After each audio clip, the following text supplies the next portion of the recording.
Now, the Melbourne Documentary Film Festival is now available online, and it's great to be able to do a Q&A with two of the filmmakers in Short Sessions 2, which is part of the packages that you'll see on the Melbourne Documentary Film Festival.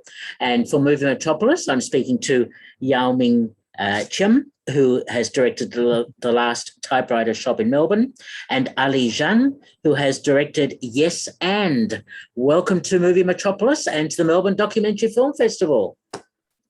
Hey. Hi, thank you so much. Now, I know, Yao Ming, we've spoken before, but it doesn't hurt to revisit some of this. Tell me about the origins of your documentary about the Last Typewriter Shop. How did it all begin? Well, it began because I collect typewriters, and I needed someone to get them serviced and repaired.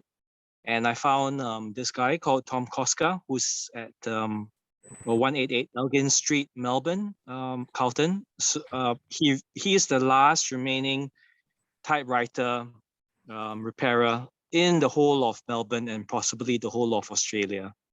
So rather than have typewriters which are not working and they're just glorified doorstops, I took them to him and he repaired them, and he was a really nice guy.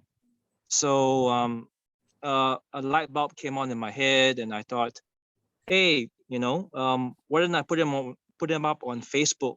Facebook was just coming up online then, and I created a page for him, and after that, his business just took off. And we had interviews with the Melbourne Age, and we had the interview with Channel 9, and we also did, of course, we did the documentary. I did the documentary because Tom is about, I think he's about he's about 80 years old now. So I figured I should preserve the moment of his shop because it's the last one, and save it for prosperity before he finally retires. Yeah. Well done on completing that documentary, which is a significant look at something that is fast disappearing. Ali, for your film, Yes and, about rap musical comedy duo and so on, how did it all come about?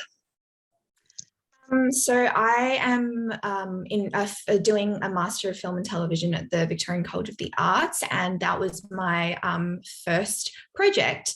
And they say, do what you know, and I come from a performing arts background, and I had just around that point started doing improv. It was a really nice way to learn how to sort of perform on the spot. And I just thought that the community was so interesting because it's just normal people. They're not necessarily, performers. They just, for example, one of them is a radiologist. Oh, sorry, I may have gotten this wrong, but he works in radio imaging and the other one works in marketing. And they had met through improv. And I just thought that was such a cool extracurricular for people to do, and I just really wanted to show that what they learned through that process, how their relationship was, and hopefully that it was interesting for people. So yeah, that's how mine came about. My first film during film school, and yeah, that's kind of my story.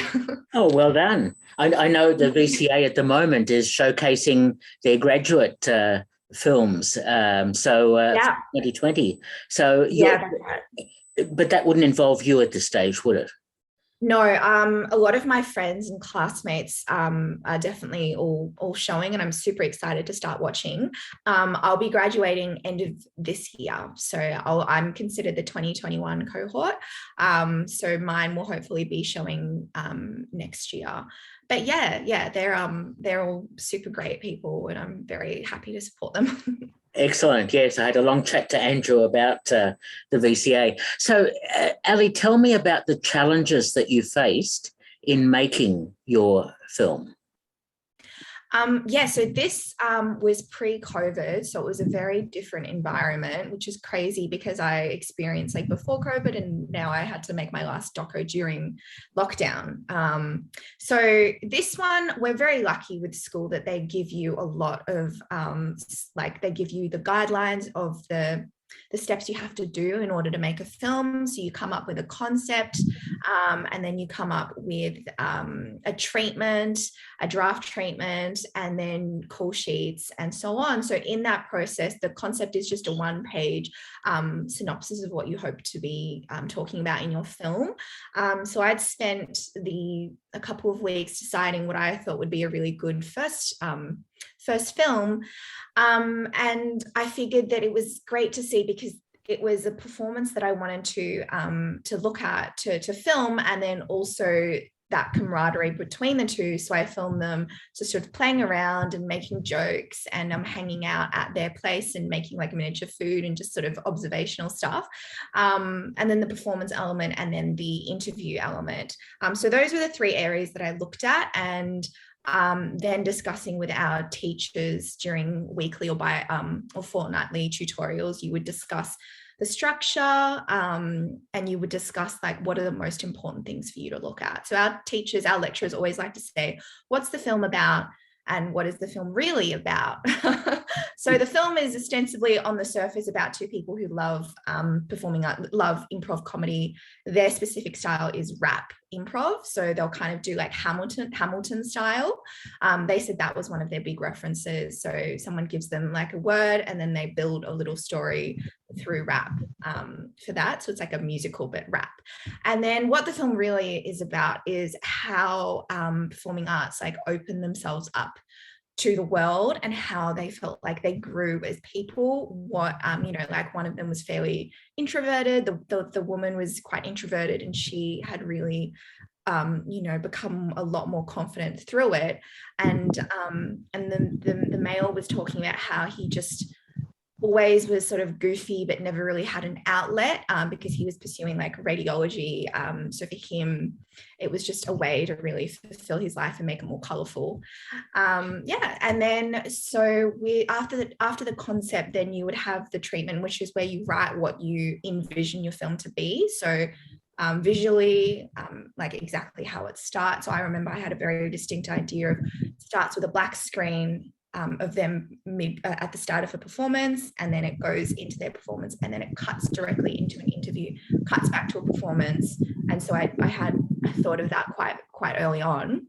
And then once you do that, then you film, and then you edit. And then sometimes it changes during the editing process.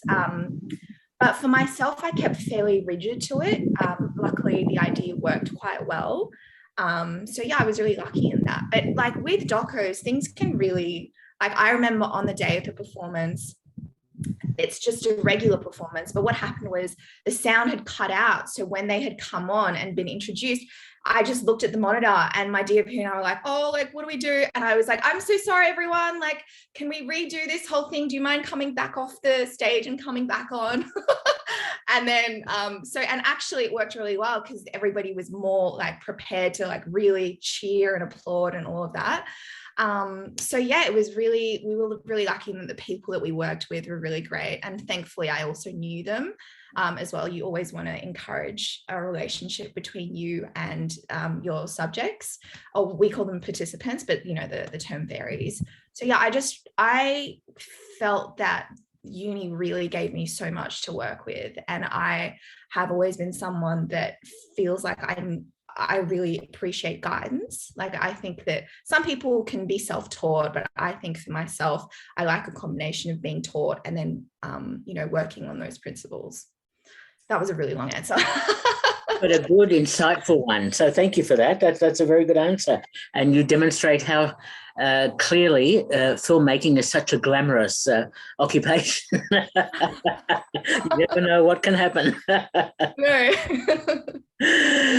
Now, back to Yao-Ming, if I can ask you, what were the challenges that you faced in making the film, in getting a camera into the shop and trying to put all those images and interviews and so on together? I think the hardest part was convincing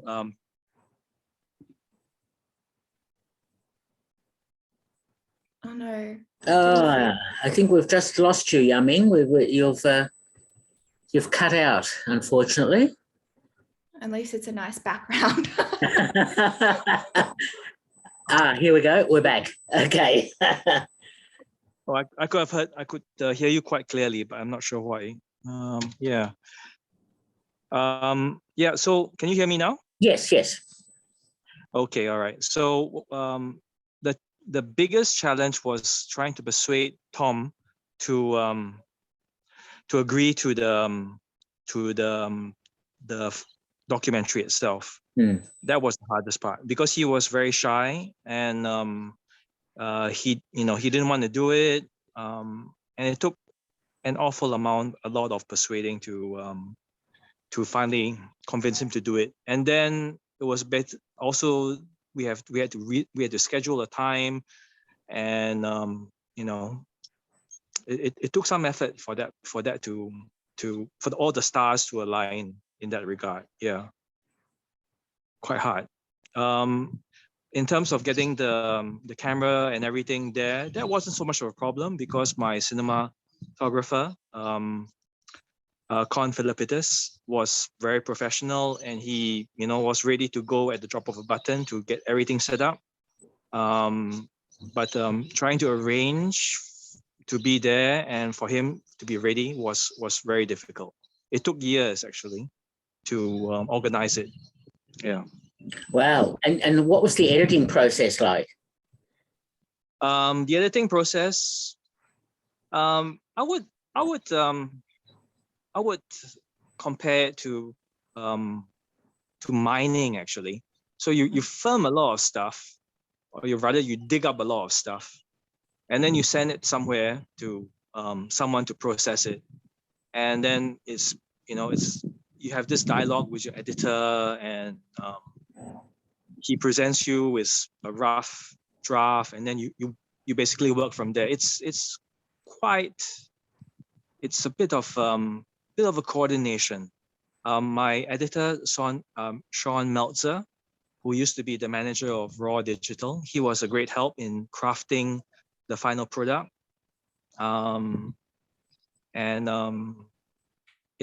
It took quite a bit of effort to basically get it down to what we wanted. It was very difficult because of COVID-19, so we were not able to be in the same room. So we had to do a lot of things by email and that sort of stuff, which I found it okay with the email thing, but it might have been a bit more difficult for the other people involved. Yeah, because you're communicating by email, and they do something, and then you email them back, and it's not the same thing as working in the room and getting it all done in the afternoon. Yeah. Absolutely, of course, that's quite a challenge. And I notice, apart from playing at the Melbourne Documentary Film Festival, your film is playing elsewhere at other festivals? Yes, I think we've been screened in 7 film festivals, 2 in New York, 1 in London, I think 1 in Milan, 1 in Singapore, and I think we're also being screened in the Underground Film Festival in Melbourne as well. I thought I saw the film there, yes. Yeah. Okay, very good. Ali, what about you? Apart from Melbourne Documentary Film Festival, where else might people be able to see your film? It's been selected by Dumbo Film Festival in New York. So I got an email. He actually, I don't know how he saw it, but he was like, "Hi, Ali, I would love to have you submit your film. We'd love to have it screened there." So that's coming up. It hasn't been announced yet, so I shouldn't really say, but he told me via email, the director, so that's super exciting. And to be honest, because it was my first sort of proper film, I didn't really expect it to sort of be screening all around the world, so to get it screened is already a huge achievement for me. One advantage, I suppose, of COVID is the online opportunities, and at least your film, and Yao-Ming the same, your films can be seen in a much wider sort of way online rather than having to wait for cinemas to be open. That's true. It definitely is good because more people are able to show up. But it is sad too that, you know, you don't necessarily get that physical experience and have your friends, you know, with the popcorn and all of that. So yeah. You have to have your friends with popcorn to watch film. Absolutely. There's no other way. I understand that perfectly. So, Yao Ming, I must ask you, do you have favorite filmmakers or any influences in your filmmaking style?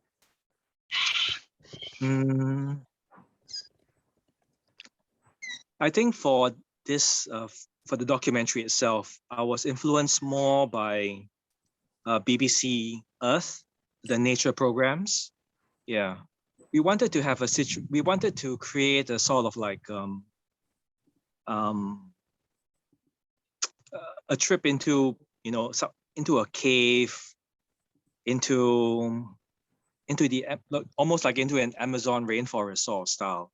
So it's like you know, he's the last of his kind, and once he's gone, that's it. You know, it's almost like doing a small documentary on almost extinct animal. Yeah. So that was that was our approach. In terms of filmmakers, oh my goodness. I'm not sure why I'm having a brain freeze, so I can't think of anyone. But I do like the Blade Runner series and the Star Wars series and that sort of stuff. Okay, that's fine. Ali, what about yourself? Any influences, any filmmakers you look up to, that sort of thing? Oh gosh, there are lots from both narrative films and documentary films. I think just because, you know, film, I think, is film. So for myself, I mean, right now, probably, let me just think. In terms of documentary, I really like sorry, I'm mispronouncing her name. Let me just repeat. Agnes Varda. So she's really influential. I just love that sort of her whimsical style. I also met Werner Herzog, and he's just really cool because he's done so many different things. And, you know, I just find he's unafraid of venturing into lots of different areas, and that's really cool. But I haven't put myself in front of camera the way that they have, interestingly enough. I think I veer away a little bit from that. But I find it really courageous. And then in terms of narrative, again, I love Blade Runner 2. I like also some classic, like David Finch is really good. I think he's really great. And I like a lot of foreign, like French wave. It's such a film school like thing to say, but I just find that absurdist stuff really interesting because it makes you think and it makes you question, like, you know, like there's a lot more that they're not saying versus what they are saying. And I think that's also really cool. So yeah, they're people that I really admire. Okay. What made you decide to become a filmmaker in the first place? So I grew up as an only child, and I didn't really have a lot of entertainment around me apart from, like, I mean, you know, we didn't have iPads at that point. So I really had books and movies to keep me entertained. And I just loved the imaginary world and looking into worlds that I hadn't personally experienced, or things that I had experienced, but they could communicate in a way that just really moved me and I could reflect, like I could just relate to. So I've always been that way. I've always loved reading and film. I did English literature in high school all the way through. And I just felt like the psychology is so interesting, you know, in the way that it talks about human nature and the way that you can look at different cultures and different worlds as well. So it's just something that I have always been fascinated by. And I never really thought that I didn't know that it's really a possible like career, but I just kind of, I think just tried for it, and hopefully I'm just really excited about everything and scared at the same time, but excited. Very well. That's the industry, scared and excited. Yeah. Yeah. That's very good. Yao Ming, what about you? What made you decide to make films? I started off scuba diving, actually. So when I was scuba diving, I'm in a world where there's a lot of dolphins, whales, other creatures. And I thought, yeah, I should film this. So I started filming from there. Yeah. As for the career aspect, I'm not sure whether I will progress further. It's really hard field. I mean, there's so much competition, and you really have to know people to get ahead in this thing. I understand. Are you working on another film at the moment? No, not really. I'm at the moment I'm doing some editing for some of the whale photographs that I took in Tonga, and I might do something with some of the video I took there too. But that's it. Okay. And Ali, what about you? Because you're graduating film. Can you talk briefly about that?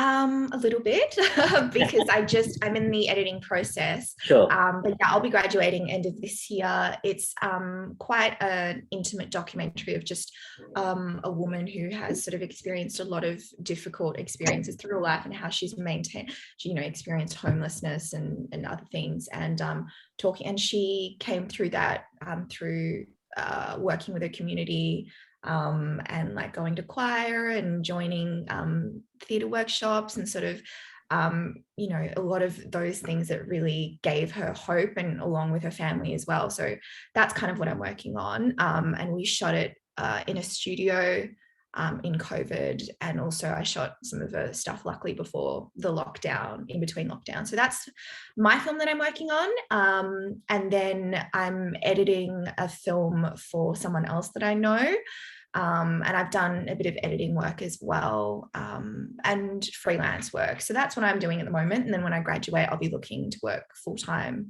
at a studio or a company, and as well as freelancing on my own. And then so my first degree was in performing arts, and so I'm an actor as well. So where I can, I audition and do small roles or big roles, or things like that. And I had been sort of limited because of COVID and also my degree, but with graduating, hopefully there'll be more available times for me to do everything that I can. Good luck with all of that. That sounds great, and interesting for both of you. And just to finish off, I always like asking filmmakers this. I'll start with you, Ali. Have you seen anything recently? Film, television show, documentary, anything that really impressed you? I should have to look at my letterboxd. Let me think. I watched 9 Perfect Strangers recently. That's on Amazon with Nicole Kidman, and I thought that was really, I loved the cinematography in that one. They had aerial shots of making smoothies, and just like the detail of that was really cool, and I love that. It looks so beautiful. So that's one that I'd recommend for people to watch. It's kind of a kooky, scary, funny comedy drama, so a bit of everything. So if people haven't watched that, it's super great. It's got a lot of Aussie actors in there as well. Excellent recommendation. And Yao Ming, what about you? What have you seen recently? I'm watching the Foundation series, the one on Apple TV. It's on the books by Isaac Asimov. It's very good, yeah. But the dialogue and story is a bit clunky. But the visuals are just outstanding. It's just amazing. Okay. There's some good recommendations. And certainly for the Melbourne Documentary Film Festival, have a look at The Last Typewriter, Yao Ming Chum's film, and Ali Zhang's film as part of short session 2 for this year's online Melbourne Documentary Film Festival. Thank you so much, both of you, for talking with me. No worries. Thanks so much. Thank you. All the best. Cheers. Bye. Bye-bye.